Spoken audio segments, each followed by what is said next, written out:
மரியா கல்லறைக்கு வெளியே நின்று அழுது கொண்டிருந்தார். அழுது கொண்டே கல்லறைக்குள் குனிந்து பார்த்தார். அங்கே வெண்ணாடை அணிந்த 2 வானதூதரை அவர் கண்டார்.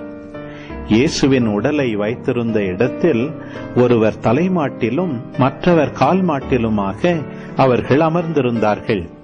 அவர்கள் மரியாவிடம், அம்மா, ஏன் அழுகிறீர் என்று கேட்டார்கள். அவர் அவர்களிடம், என் ஆண்டவரை எடுத்துக்கொண்டு போய்விட்டனர். அவரை எங்கே வைத்தனரோ எனக்கு தெரியவில்லை என்றார். இப்படி சொல்லிவிட்டு அவர் திரும்பி பார்த்தபோது இயேசு நிற்பதை கண்டார். ஆனால் அங்கு நிற்பவர் இயேசு என்று அவர் அறிந்து கொள்ளவில்லை. இயேசு அவரிடம், ஏனம்மா அழுகிறாய்?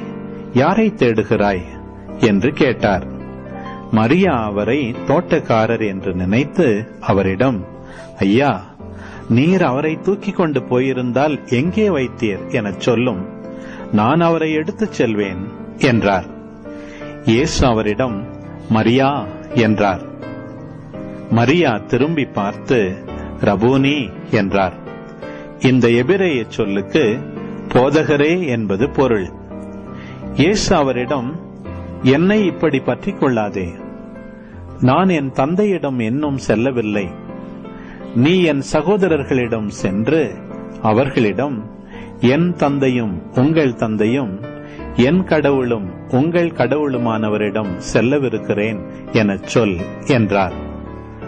மகதலா மரியா சீடரிடம் சென்று, நான் ஆண்டவரை கண்டேன் என்றார். தம்மிடம் இயேசு கூறியவற்றையும் அவர்களிடம் சொன்னார்.